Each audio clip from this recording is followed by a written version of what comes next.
And that gets to the next part. Let's go ahead and put this on the screen just to highlight how the Baltics feel. Poland says that has been now approaching the United States, and this makes sense because the Polish foreign minister was just here, about storing nuclear weapons inside of Poland, U.S.-provided nuclear weapons. Poland is boosting, obviously, its military spending. They say, and this is from according to their president, that the U.S. and NATO have said while they have said they have no plans to deploy nuclear weapons in Poland ever since they joined the NATO alliance after the fall of the Soviet Union, that they have risen and asked this at the highest levels of Washington.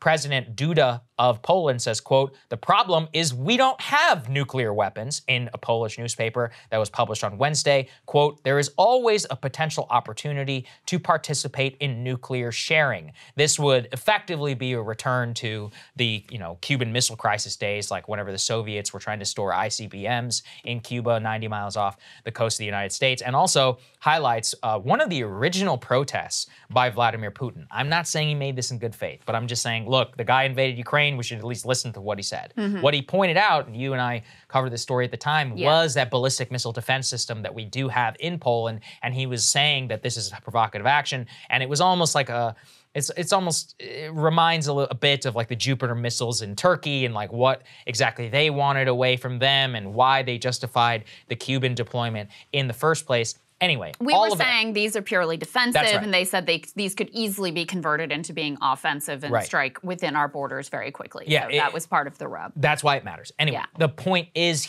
that our Baltic allies in NATO are the most hawkish when it comes to this war. They have, per their GDP, have actually spent a tremendous amount of money. Again, not that much overall, but to be fair to them, per their very small GDPs. They've also taken in a lot of refugees. Poland in particular, tons of refugees. I think, has been the #1 location for Ukrainian And refugees. we can't ignore. I mean, these people lived under Soviet communism and were slaves to the Russian Empire before that for a very long time. Like, as I said, Poland and Warsaw is one of the saddest places that you can go, because you'll go to like some museum and they're like, yeah, and then we heroically resisted against the Nazis, and then we were conquered by the Soviets. and you're like, oh, geez. And you're like, yeah, and then we were finally free in 1989.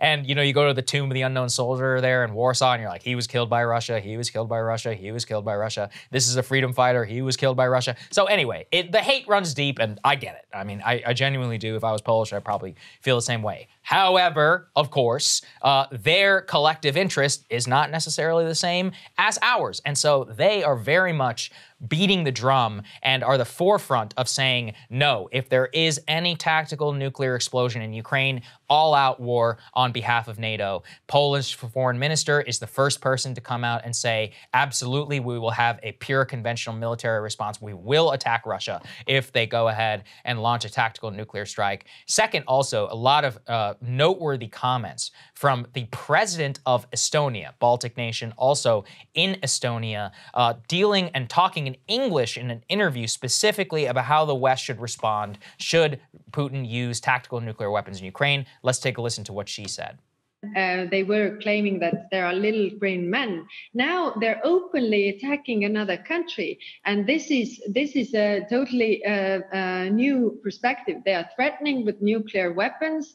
There has to be a very strong response. If this pays off, then they will use it again and again, because this pays off, and we say that, okay, now we are afraid, and now we do what you say. You don't negotiate with terrorists, and terrorism is to terrorize us, to make different decisions, not help Ukraine, not make the decisions that we would otherwise make because we are afraid. Well, I think that this is, look, I think it's a valid point, and it bears really parsing, which is, what does the world look like if somebody uses nuclear blackmail?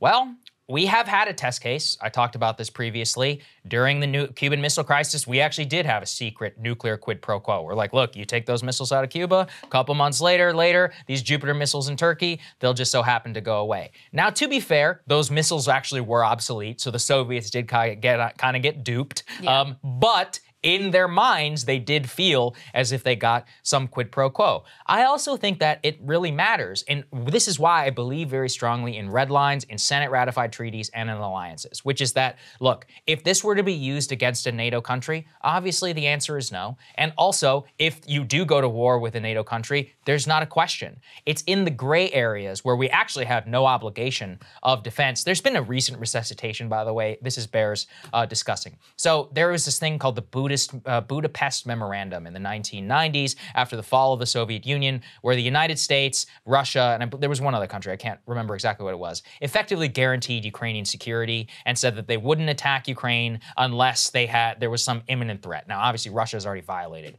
the Budapest Memorandum, but people are saying, oh, well, that is the reason why the U.S. has to come to Ukraine's defense. First of all, the Budapest Memorandum was a statement of policy by the administration. It was never ratified by the U.S. Senate, and it is not the actual word as an actual treaty is like NATO. And what I love about that is that people who are like, we have to defend them, are the same who are like, yeah. Just because a U.S. Secretary of State told Gorbachev that NATO would never expand, doesn't mean that we had to, because he didn't bind our hands in the treaty. See, people, it can go both ways in terms of what exactly these things mean. And look, you could say morally we have an obligation, fine, but that's not how the law works, and that's not how alliances work. My point here being that whenever we are talking, especially about nuclear weapons, and I'm not saying it's a good precedent to set, but we have certain realities that we have to face. North Korea launched a second ballistic missile yesterday. People in Japan are freaking out. They had a 2,600-mile overfly over the Japanese EEZ. Their TVs were all blaring. And you know why we don't invade or bomb North Korea? Because they have nukes. They could literally nuke California. They have the capability, and frankly, they have the will if we wanted to. I'm not saying it's a good situation, but it's one of those things that we've basically just had to learn to live with.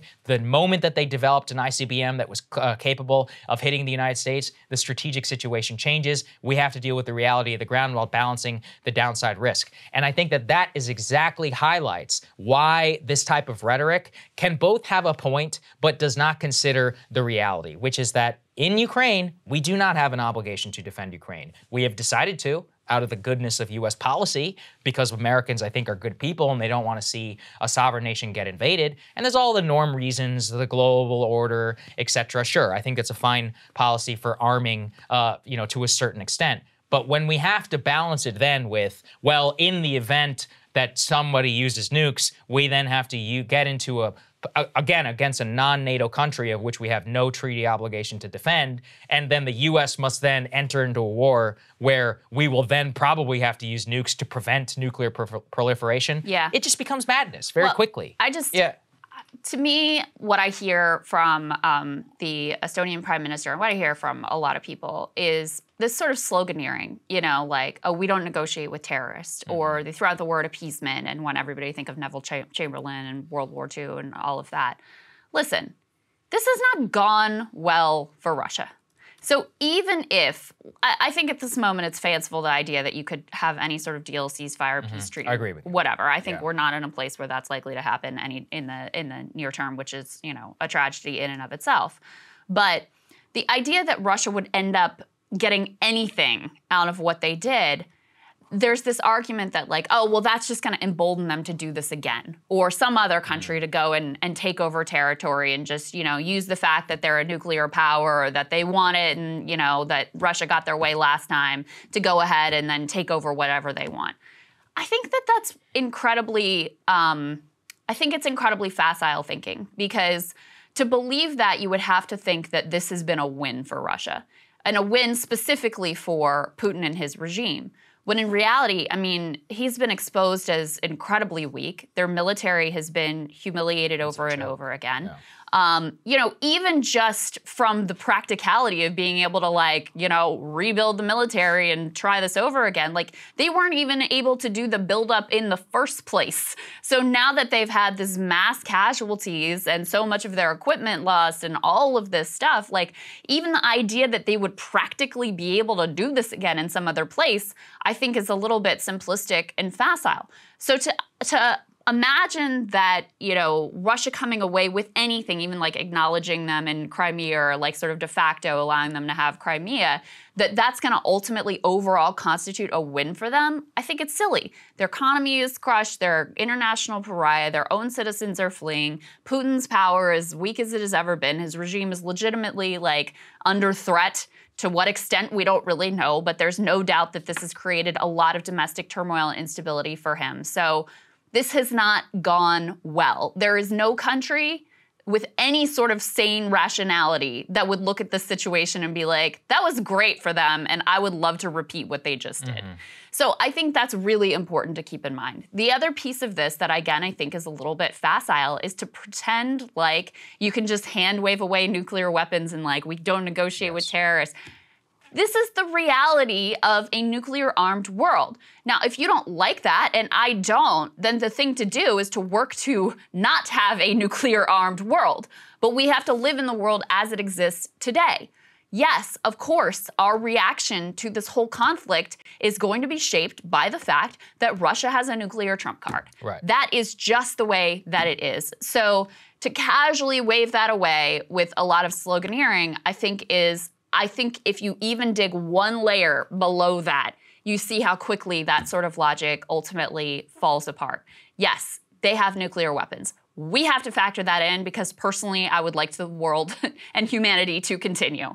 And right now, we are in the most dangerous situation in terms of nuclear escalation we have ever been in my entire life. And that is something that we have to think very carefully about and strategically about, even if it means that, at the end of the day, whenever we do get to a place where there can be a ceasefire or some sort of diplomacy and some sort of negotiated settlement, which is the only way this ultimately ends, even if there is some concession to Russia that ultimately we don't like and the Ukrainians don't like, that is a better outcome than nuclear war. I mean, to me, it's just very simple when you look at it. Yeah, I think that's right, Chris. Cable news is ripping us apart, dividing the country, making it impossible to function as a society, and making it impossible to know just what is true and what is false. But the good news is they are failing and they know it.